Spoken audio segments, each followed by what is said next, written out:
রাজনৈতিক দলগুলোর সঙ্গে সংলাপের পর অবশেষে নির্বাচন কমিশন পুনর্গঠনে 6 সদস্যের সার্চ কমিটি রাষ্ট্রপতির অনুমোদনের অপেক্ষায়।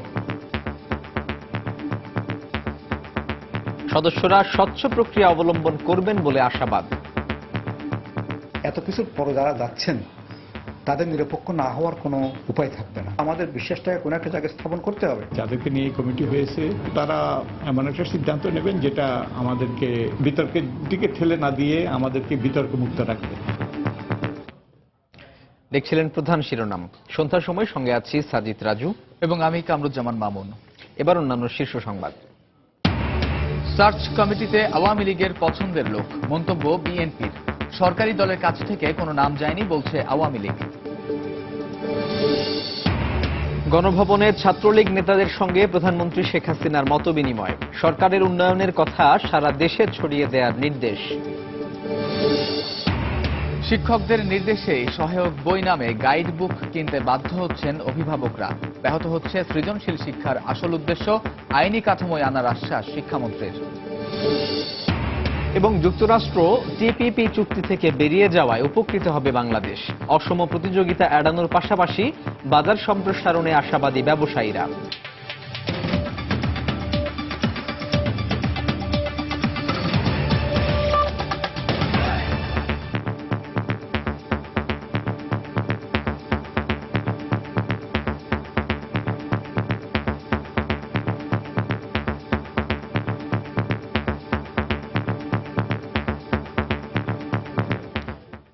আপিল বিভাগের বিচারপতি সৈয়দ মাহমুদ হোসেনের নেতৃত্বে গঠিত হতে যাচ্ছে নির্বাচন কমিশন পুনর্গঠনের 6 সদস্যের কমিটি।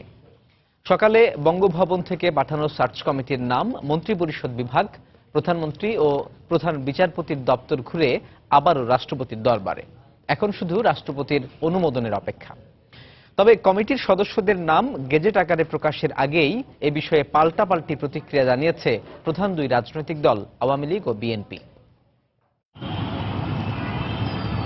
প্রধান বিচারপতির দপ্তর থেকে সার্চ কমিটির প্রধান হিসেবে আপিল বিভাগের বিচারপতি সৈয়দ মাহমুদ হোসেন ও কমিটির সচিব হিসেবে হাইকোর্টের বিচারপতি ওবায়দুল হাসানের নাম পাঠানো হয়। কমিটির বাকি সদস্যরা হলেন পিএসসি চেয়ারম্যান মোহাম্মদ সাদিক, প্রধান মহা হিসাব নিরীক্ষক ও নিয়ন্ত্রক মাসুদ আহমেদ, ঢাকা বিশ্ববিদ্যালয়ের অধ্যাপক সৈয়দ মঞ্জুরুল ইসলাম ও চট্টগ্রাম বিশ্ববিদ্যালয়ের প্রো ভিসি শিরিন আক্তার।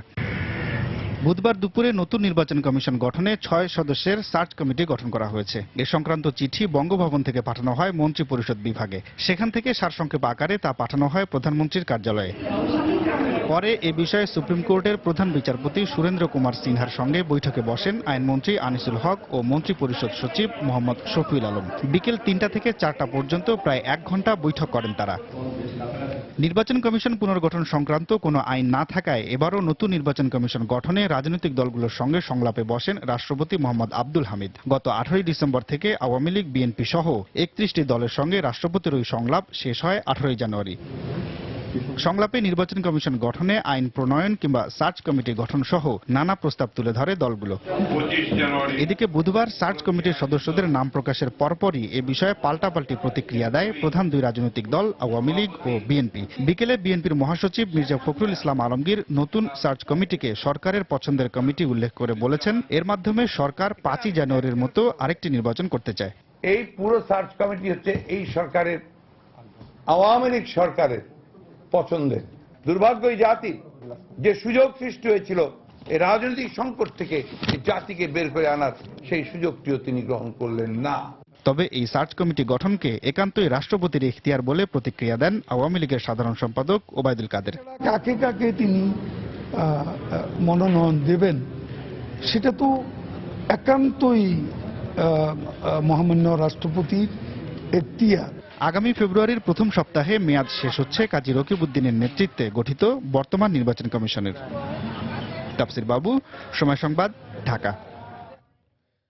এদিকে সার্চ কমিটিতে যাদের নাম এসেছে তারা সবার কাছে আস্থাভাজন বলে মন্তব্য করেছেন নির্বাচন পর্যবেক্ষকরা। কমিটি বিষয়ে মতামত জানতে চাইলে নির্বাচন পর্যবেক্ষকরা কথা বলেন। তারা আশা প্রকাশ করে বলেন, নির্বাচন কমিশন গঠনে সার্চ কমিটি স্বচ্ছ প্রক্রিয়া অবলম্বন করবেন। তবে আইন না করে সার্চ কমিটি ঘোষণা করায় নির্বাচন পর্যবেক্ষকদের কেউ কেউ হতাশা ব্যক্ত করেছেন। সার্চ কমিটি এরকমই হবে। এত কিছুর পরে যারা যাচ্ছেন তাদের নিরপেক্ষ না হওয়ার কোনো উপায় থাকবে না। তাদের নিরপেক্ষতা অবশ্যই লাগবে। ওখানে আমাকে বিলিভ করতে হবে, তার উপর বিশ্বাস রাখতে হবে। তারা যদি বিশ্বাসের মর্যাদা না রাখেন, এটা আনফরচুনেট, বাট ওয়্যার আমরা তো আমাদের বিশ্বাসটাকে কোনো একটা জায়গায় স্থাপন করতে হবে। এখন সেই বিশ্বাসের মর্যাদা তারা রাখুন, সেটাই চাই। এর মধ্যে আর কন্ট্রোভার্সি না আসুক। আমাদের আকাঙ্ক্ষা ছিল একটা আইন হবে, আইনের মাধ্যমে কারা নির্বাচন কমিশনে নিয়োগ পাবে, সার্চ কমিটি থাকবে, সেই রকম তাদের যোগ্যতা অযোগ্যতা সুস্পষ্ট হবে। একই সাথে পদ্ধতিটা যাতে স্বচ্ছ হয়, দায়বদ্ধতামূলক হয়, সেই রকম পদ্ধতিটা ওইখানে সুস্পষ্ট করা হবে। যাদেরকে নিয়ে এই কমিটি হয়েছে তারা এমন একটা সিদ্ধান্ত নেবেন যেটা আমাদেরকে বিতর্কের দিকে ঠেলে না দিয়ে আমাদেরকে বিতর্ক মুক্ত রাখবে। শিক্ষা প্রতিষ্ঠানে শিক্ষার পরিবেশ নিশ্চিত করা সহ ছাত্রলীগ নেতাকর্মীদের সন্ত্রাস ও মাদক মুক্ত থাকার আহ্বান জানিয়েছেন প্রধানমন্ত্রী শেখ হাসিনা।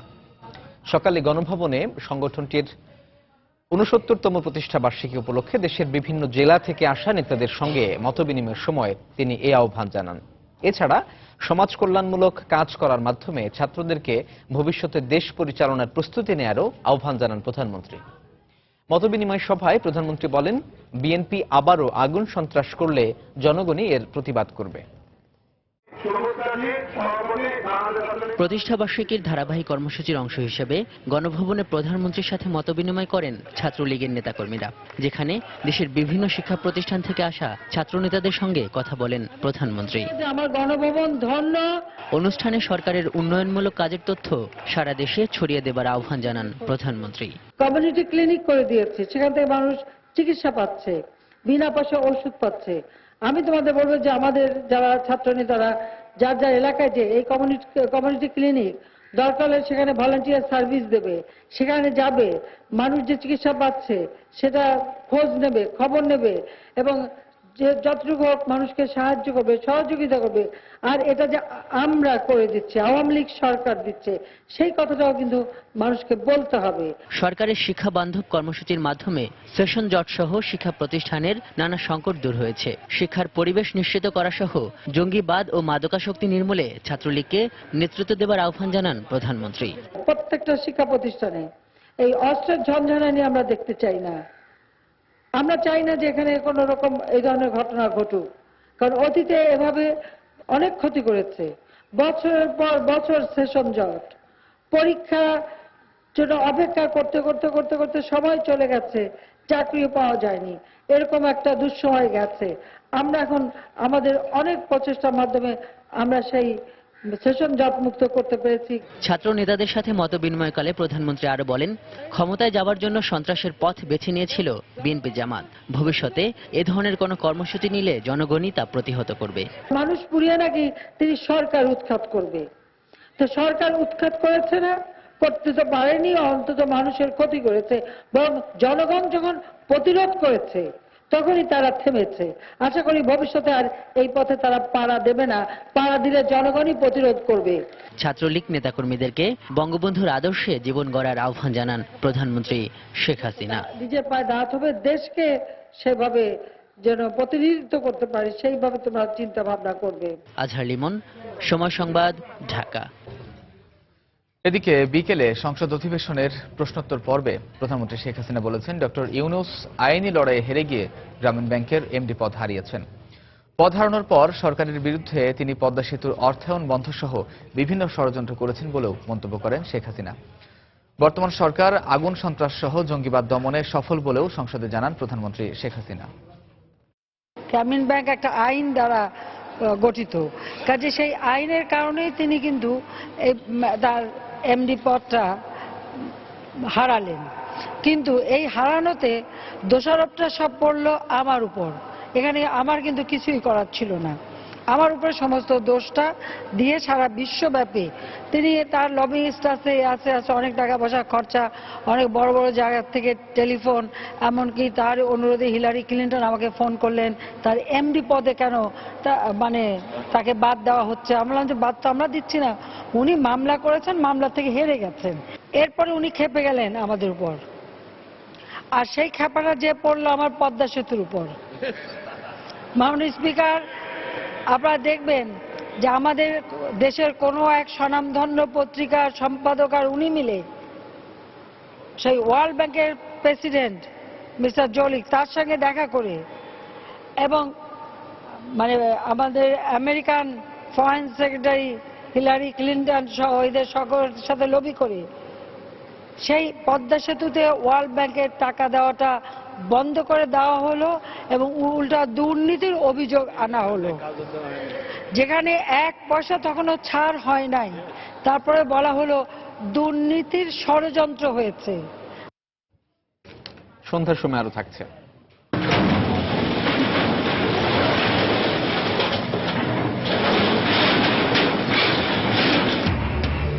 রাজধানীর শেওড়াপাড়ায় উচ্ছেদ অভিযান, অবৈধ স্থাপনা গুঁড়িয়ে দিয়ে দখলমুক্ত করা হলো 3 কিলোমিটার সড়ক।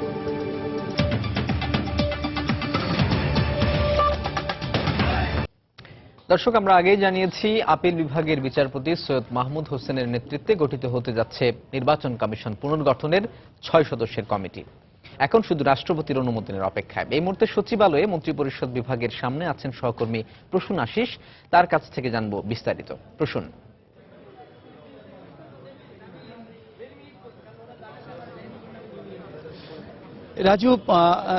রাজু, নির্বাচন কমিশন পুনর্গঠনের লক্ষ্যে যে সার্চ কমিটি গঠিত হতে যাচ্ছে, সেই সার্চ কমিটি গঠন সংক্রান্ত যে প্রজ্ঞাপনটি, যে গেজেটটি প্রকাশিত হবে, সেটির কিন্তু চূড়ান্ত পর্যায়ে রয়েছে এটি। এবং আমরা কিছুক্ষণ আগে জেনেছি যে এই কিছুক্ষণের মধ্যে গেজেট প্রকাশ হবে এবং এর আগে যে রাষ্ট্রপতির যে অনুমোদনটি নিতে হয়, রাষ্ট্রপতির অনুমোদনের অপেক্ষায় সেটি এখন বঙ্গভবনে রয়েছে এবং কিছুক্ষণের মধ্যেই বঙ্গভবন থেকে সেটি আসলেই এটি গেজেট আকারে প্রকাশিত হবে।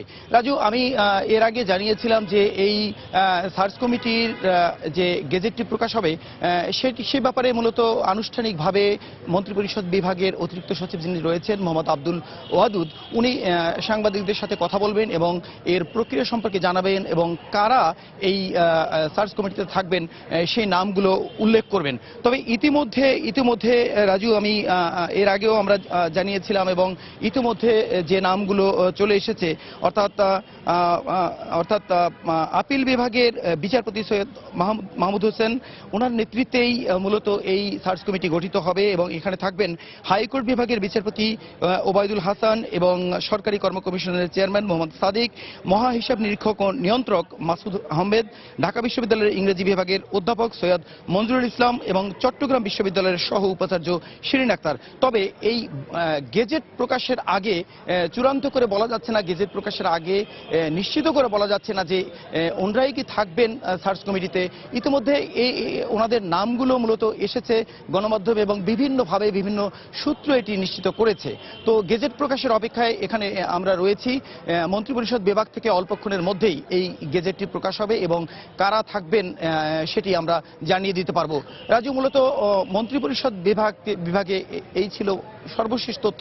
আমরা তথ্য পেলে আপনাদের জানিয়ে দেব। সচিবালয় থেকে আমাদের সঙ্গে যোগ দিয়েছিলেন সহকর্মী প্রসূন আশিস। সৃজনশীল পদ্ধতি চালুর পরে গাইড বই নামের নোট বই বিলুপ্ত হলেও বাজারে এসেছে নতুন নামে সহায়ক শিক্ষা বই। শিক্ষকদের চাপে বাধ্য হয়েই এসব বই কিনতে হচ্ছে বলে অভিযোগ অভিভাবকদের। এদিকে সহায়ক শিক্ষা বইয়ের উপর নির্ভরতার কারণে সৃজনশীল শিক্ষা পদ্ধতির আসল উদ্দেশ্য ব্যাহত হচ্ছে বলে মনে করেন শিক্ষাবিদরা। শিক্ষকরা এ বিষয়ে কথা না বললেও প্রকাশকরা দুষছেন মূল বইয়ের মানকে। শিক্ষামন্ত্রী বলছেন শিগগিরই একটি আইনের আওতায় আনা হবে পুরো বিষয়টিকে। রাশেদ লিমনের রিপোর্ট। নোট, গাইড বই আর কোচিং বাণিজ্য থেকে শিক্ষা ব্যবস্থাকে বাঁচাতেই চালু করা হয় সৃজনশীল পদ্ধতি। তবে এবারও নিস্তার নেই। গাইড বইয়ের বিকল্প হিসেবে বাজার সয়লাভ সহায়ক শিক্ষা বইয়ে। শিক্ষকদের চাপে বাধ্য হয়েই বই কিনতে হচ্ছে বলে অভিযোগ অভিভাবকদের। অভিযোগ আছে শিক্ষক ও প্রকাশকদের মধ্যে এক ধরনের সুসম্পর্কের কারণেই পছন্দের বই চাপিয়ে দেওয়া হচ্ছে শিক্ষার্থীদের উপর। এসব বইয়ের মান যাচাইয়েরও সুযোগ নেই অভিভাবকদের। আমার এই বই কটা পাঠ্য করে দিবেন, মাস্টার আপনার এককালীন টাকাটা দিয়ে এককালীন দিয়ে দেয়। আমার বই স্যার আপনার কোনো বই পাঠ্য করতে হবে না। এটা ম্যাডাম দিয়েছে, লাগবেই লাগবে। ক্লাস শুরু হয়ে গেছে তো এর জন্য আর কি। সরকারি বই ছাড়াও 7টা বই লাগবে। বাচ্চাকে বলছে যে বই নিয়ে যেতে হবে। যদিও এ বিষয়ে কিছু বলতে নারাজ শিক্ষকরা, তবে প্রকাশকরা অকপটেই স্বীকার করলেন সত্যতা। সৃজনশীল পদ্ধতি শিক্ষক বুঝে না, তো ছাত্রদের বোঝানোর জন্য আমরা স্রেফ একটা ধারণা দিই। দ্যাট নট মিনিং যে এটা নোট বই, বা গাইড বই, এটা সেফ একটা সহায়ক বই। আমি তো চাবো আমার বইটা চলুক, তো স্যার কেন, শিক্ষক কেন আমার এই অনৈতিক কাজটাকে অ্যাকসেপ্ট করছে? এতে সৃজনশীল শিক্ষার আসল উদ্দেশ্য ব্যাহত হচ্ছে বলে মনে করেন শিক্ষাবিদরা। মূল পাঠ্যপুস্তক পড়ে তাদের মেধার বিকাশ ঘটাক, তাহলে এই স্কুল কর্তৃপক্ষ যাতে এটা করতে না পারে তার ব্যবস্থা নিতে হবে। একদিকে আমরা বলছি গাইড বই চাই না, অন্যদিকে স্কুল থেকে পাঠাতে পারছে, কিভাবে এটা সম্ভব? এদিকে পুরো বিষয়টি আইনি কাঠামোর আওতায় আনার আশ্বাস দিলেন শিক্ষামন্ত্রী। প্রকাশকদের দাবি যে ওখানে যেন আমরা নিয়ন্ত্রণহীনভাবে ছেড়ে দিই, এটা হবে না। আমরা আইন করতেছি, নোট বই গাইড বইগুলো বাতিল করবার জন্য অলরেডি চূড়ান্ত হয়ে গেছে, নেক্সট সেশনে উঠবে। পাশাপাশি সমস্যা সমাধানে নজরদারি বাড়ানো হবে বলেও আশ্বাস দিলেন মন্ত্রী। সহায়ক শিক্ষা হিসাবে বাজারে প্রচলিত সব বই শিক্ষার্থীদের জন্য কতখানি সহায়ক সেটি বিচার করার সুযোগও পাচ্ছেন না অভিভাবকরা। শিক্ষা প্রতিষ্ঠানের চাপে অনেকটা বাধ্য হয়ে সন্তানদের হাতে বইগুলো তুলে দিচ্ছেন তারা। শিক্ষাবিদরা বলছেন, শিক্ষক আর প্রকাশকদের এই শৃঙ্খল ভেঙে দিতে না পারলে এর চরম মূল্য দিতে হবে দেশের শিক্ষা ব্যবস্থাকে। রাশেদ লিমন, সময় সংবাদ, ঢাকা। দুর্নীতির ধারণা সূচক নিয়ে প্রতিবেদন প্রকাশ করেছে ট্রান্সপারেন্সি ইন্টারন্যাশনাল। এবার বাংলাদেশের অবস্থান 15তম। বৈশ্বিক দুর্নীতির ধারণা সূচকে এবার বাংলাদেশের স্কোর 26, যা গত 2 সূচকের তুলনায় 1 পয়েন্ট বেশি। সকালে রাজধানীর ধানমন্ডির টিআইবি কার্যালয়ে টিআই এর রিপোর্ট প্রকাশে বাংলাদেশের অবস্থান তুলে ধরা হয়। রিপোর্টে এবারের ধারণা সূচকে অংশ রয়েছে 176টি দেশের। বাংলাদেশের আইনি, প্রাতিষ্ঠানিক এবং পলিসি ক্যাপাসিটি তুলনামূলকভাবে পটেনশিয়ালি শক্তিশালী, মানে তাদের সম্ভাবনা অনেক ভালো, এইটা বিবেচিত হয়েছে, যে কারণে স্কোর 1 পয়েন্ট এবং র্যাঙ্ক 1 পয়েন্ট বেড়েছে। কিন্তু আবার আমরা নিচের দিকে কেন থেকে যাচ্ছি তার পিছনে যদি কারণগুলো আমরা বিশ্লেষণ করি, সেখানে আমরা দেখতে পাই যে আমরা যে কমিটমেন্টের কথা বলি দুর্নীতির বিরুদ্ধে, সেটি আসলে কমিটমেন্টের এগেনস্টে ডেলিভারিটা আমাদের ঠিক প্রপার হয় না। যারা দুর্নীতি করে সরকার তাদেরকে কতখানি স্বচ্ছতার সঙ্গে এবং ন্যায্যতার সঙ্গে বিচারের আওতায় নিয়ে আসতে পারছে। নৌমন্ত্রী তিনি বলছেন যে যারা নদী দখল করে তারা এত প্রভাবশালী যে আমরা তো তাদেরকে উঠাইতে পারি না, ওনার ভাষায় সেটা বলছেন। একটা হলো যে রাজনৈতিক যে শক্তিগুলি আছে তাদের সরাসরি আশ্রয় প্রশ্রয়ে এই ঘটনাগুলি ঘটে, আরেকটা হলো যে তারা কিসের জন্য এদের কাছে অসহায় বোধ করেন, সেটাও কিন্তু একটা দেখার বিষয়। বঙ্গবন্ধুকে নিয়ে কটূক্তি এবং পদ্মা সেতু নিয়ে দুর্নীতি হচ্ছে এমন মন্তব্যের অভিযোগ এনে বিএনপি চেয়ারপারসন বেগম খালেদা জিয়ার বিরুদ্ধে মামলার আবেদনের পরিপ্রেক্ষিতে শাহবাগ থানার ভারপ্রাপ্ত কর্মকর্তাকে 22 ফেব্রুয়ারির মধ্যে তদন্ত প্রতিবেদন জমা দেবার আদেশ দিয়েছেন আদালত। দুপুরে ঢাকা মহানগর হাকিম মোহাম্মদ আব্দুল্লাহ আল মাসুদ এই আদেশ দেন। এর আগে বাংলাদেশ জননেত্রী পরিষদের সভাপতি এবি সিদ্দিকী এ মামলার আবেদন করেন। মামলার বিবরণীতে উল্লেখ করা হয়, গত বছর 31 ডিসেম্বরে ছাত্রদলের প্রতিষ্ঠা বার্ষিকীর অনুষ্ঠানে মুক্তিযুদ্ধের সময় বঙ্গবন্ধুর ভূমিকা নিয়ে কটূক্তি করেছেন বেগম খালেদা জিয়া। বঙ্গবন্ধুকে নিয়ে কি করছে সেটা মানহানি, আর যেটা পদ্মা সেতু নিয়ে করছে সেটা সরকার এবং দেশের ভিতরে একটা বিশৃঙ্খলা ঘটে ষড়যন্ত্রমূলক মামলা হলো 500, 501, 506 তিনটা ধারায় আমি মামলা করছি। মানহানিকর রাজনৈতিক উদ্দেশ্য প্রণোদিত হচ্ছে, আমার মনে হয় ব্যক্তিগত অভিলাষ, ব্যক্তি পরিচিতি বাধার জন্য এই মামলাগুলো করা হচ্ছে। সন্ধ্যার সময় আরো থাকছে। শিক্ষক সমিতির ধর্মঘট প্রত্যাহার করে ক্লাস চালুর দাবিতে কুমিল্লা বিশ্ববিদ্যালয়ের শিক্ষার্থীদের বিক্ষোভ। উপাচার্যকে অবরুদ্ধ করে প্রশাসনিক ভবনে তালা।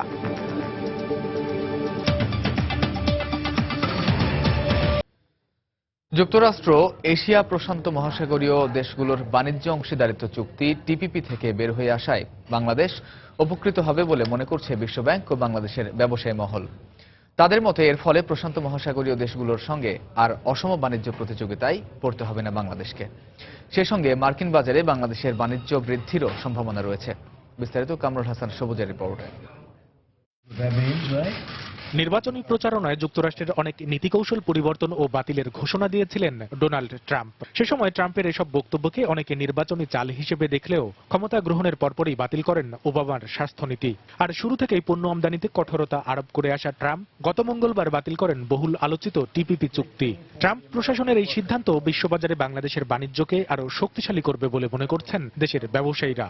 একই কথা বলছে বিশ্বব্যাংক। পণ্য রপ্তানির ক্ষেত্রে পণ্য বহির্মুখীকরণ এবং বাজার বহির্মুখীকরণ, এই দুই ক্ষেত্রে টিপিপি আমাদের কাছে একটা বড় ধরনের ঝুঁকি হিসেবে এসেছিল। সেই ঝুঁকিটা এখন কেটে গেছে। আমরা আশাবাদী নতুন প্রশাসনের সাথে বাংলাদেশের বাইল্যাটারাল ব্যবসা বাণিজ্য আরো বিকশিত হবে। অন্যদিকে যুক্তরাষ্ট্রে বাংলাদেশি পণ্যের বাজার বাড়াতে এখন থেকেই ট্রাম্প প্রশাসনের সাথে ব্যবসায়িক ও কূটনৈতিক তৎপরতা বাড়ানোর কথা বলছেন তারা।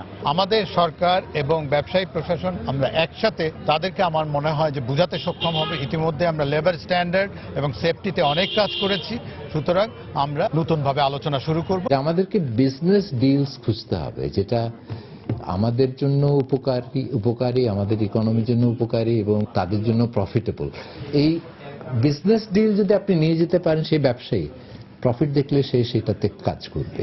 আর এক্ষেত্রে পণ্যের গুণগত মান উন্নয়নে মনোযোগী হলে সবচেয়ে বেশি সুবিধা পাওয়া যাবে বলে মনে করেন অর্থনীতি বিশ্লেষকরা। কামরুল হাসান সবুজ, সময় সংবাদ, ঢাকা। ইসি পুনর্গঠনের জন্য 6 সদস্যের সার্চ কমিটি অনুমোদন দিয়েছেন রাষ্ট্রপতি মোহাম্মদ আব্দুল হামিদ। 10 কার্যদিবসের মধ্যে রাষ্ট্রপতিকে তারা সুপারিশ করবেন। এদিকে সার্চ কমিটির সদস্য হওয়ার পর চট্টগ্রাম বিশ্ববিদ্যালয়ের প্রভিসি শিরিন আক্তার ও সরকারি কর্ম কমিশনের চেয়ারম্যান ডক্টর মোহাম্মদ সাদিক জানিয়েছেন, দায়িত্ব পালনে তারা তাদের পেশাদারিত্বের সুনাম ধরে রাখার চেষ্টা করবেন।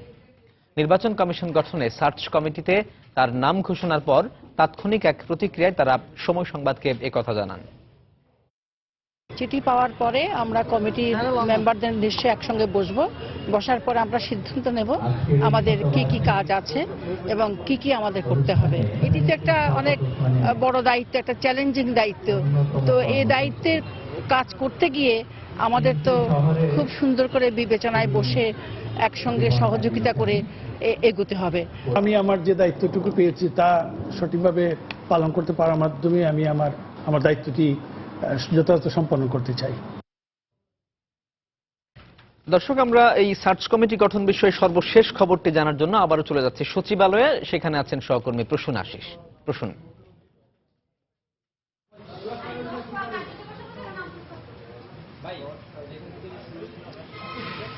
রাজু, নতুন নির্বাচন কমিশন গঠনের লক্ষ্যে যে সার্চ কমিটি গঠন করার কথা সেটি কিন্তু ইতিমধ্যে সেই সার্চ কমিটি গঠন করে কিন্তু ইতিমধ্যে গেজেট প্রকাশিত হয়েছে। আমি সকাল থেকে জানিয়েছিলাম যে মন্ত্রিপরিষদ বিভাগ এই বিষয়টি নিয়ে কাজ করছিল এবং কিছুক্ষণ আগেই এই গেজেটটি প্রকাশ করা হয়েছে এবং সকাল থেকে যে জায়গাটিতে আগ্রহ ছিল সবার জানার যে কারা থাকছেন এই সার্চ কমিটিতে, তাদের নাম কিন্তু এই গেজেটে প্রকাশ করা হয়েছে।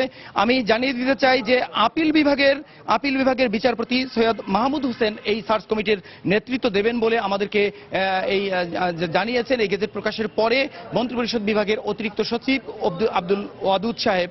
এবং এই কমিটিতে যারা রয়েছেন হাইকোর্ট বিভাগের বিচারপতি ওবায়দুল হাসান এবং সরকারি কর্ম কমিশনের চেয়ারম্যান মোহাম্মদ সাদিক, মহা হিসাব নিরীক্ষক ও নিয়ন্ত্রক মাসুদ আহমেদ, ঢাকা বিশ্ববিদ্যালয়ের ইংরেজি বিভাগের অধ্যাপক সৈয়দ মঞ্জুরুল ইসলাম এবং চট্টগ্রাম বিশ্ববিদ্যালয়ের সহ উপাচার্য শিরিন আক্তার। তো গেজেট প্রকাশ হয়েছে। এখন আমাদেরকে আব্দুল ওয়াদুদ সাহেব জানিয়েছেন এই গেজেটে উল্লেখ করা হয়েছে যে 10 কর্মদিবসের মধ্যে এই সার্চ কমিটি কারা নতুন নির্বাচন কমিশনে থাকবেন তাদেরকে খুঁজে বের করবেন এবং এ ব্যাপারে একটি সুপারিশ মহামান্য রাষ্ট্রপতির কাছে তারা জমা দেবেন। এবং এই যে কয়দিন যে 10 কর্মদিবস রয়েছে সেই কর্মদিবসের মধ্যে তারা তাদের কাজ গুছিয়ে নেবেন বলেও তিনি আমাদেরকে জানিয়েছেন। মূলত এই ছিল মন্ত্রিপরিষদ বিভাগ থেকে সর্বশেষ তথ্য। রাজু, সচিবালয় থেকে আমাদের সঙ্গে যোগ দিয়েছিলেন প্রসূন আশিস।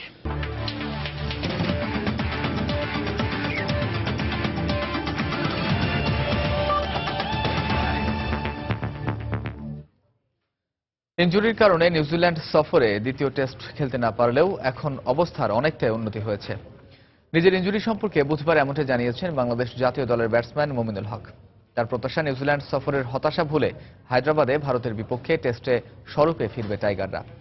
আর সামনের ভারত বা শ্রীলঙ্কা সফরেই দেশের বাইরে প্রথম সেঞ্চুরির দেখা পেতে চান কক্সবাজারের এই ক্রিকেটার। খারাপ না, এখন আগের চেয়ে একটু কম। ইনশাল্লাহ সামনে হয়তো যাওয়ার আগে ফিটনেস টেস্ট দিব, যদি পাস করি ইনশাল্লাহ। নিউজিল্যান্ড সিরিজ আমি যা শিখছি আমার লাইফে আমি অর্ধেক বেশি সময় শিখছি। এই সিরিজ থেকে আমি অনেক কিছু শিখছি যেটা আমার পরবর্তী ক্রিকেট লাইফে অনেক বেশি কাজে দেবে। দেশের বাইরে টেস্ট সেঞ্চুরি নাই আপাতত। চেষ্টা করবো যে ইন্ডিয়ায় সিরিজ আছে, তারপর আপনার শ্রীলঙ্কায় আছে, চেষ্টা করবো আপনি যেটা বলছেন ওটা ওভারকাম করার জন্য। সন্ধ্যার সময় এ পর্যায়ে শীর্ষ সংবাদ জানিয়ে দিচ্ছি আরো একবার। ইসি পুনর্গঠনের জন্য 6 সদস্যের সার্চ কমিটি রাষ্ট্রপতির অনুমোদন, সুপারিশ করবেন 10 কার্যদিবসের মধ্যে। সদস্যরা স্বচ্ছ প্রক্রিয়া অবলম্বন করবেন বলে আশাবাদ। সার্চ কমিটিতে আওয়ামী লীগের পছন্দের লোক, মন্তব্য বিএনপির। সরকারি দলের কাছ থেকে কোনো নাম যায়নি বলছে আওয়ামী লীগ। গণভবনে ছাত্রলীগ নেতাদের সঙ্গে প্রধানমন্ত্রী শেখ হাসিনার মতবিনিময়, সরকারের উন্নয়নের কথা সারা দেশে ছড়িয়ে দেওয়ার নির্দেশ। শিক্ষকদের নির্দেশে সহায়ক বই নামে গাইড বুক কিনতে বাধ্য হচ্ছেন অভিভাবকরা। ব্যাহত হচ্ছে সৃজনশীল শিক্ষার আসল উদ্দেশ্য, আইনি কাঠামোয় আনার আশ্বাস শিক্ষামন্ত্রীর। এবং যুক্তরাষ্ট্র টিপিপি চুক্তি থেকে বেরিয়ে যাওয়ায় উপকৃত হবে বাংলাদেশ। অসম প্রতিযোগিতা এড়ানোর পাশাপাশি বাজার সম্প্রসারণে আশাবাদী ব্যবসায়ীরা। এই ছিল সন্ধ্যার সময়। যে কোনো খবর পেতে ভিজিট করুন সময় নিউজ.টিভি আর সঙ্গে থাকুন সময়।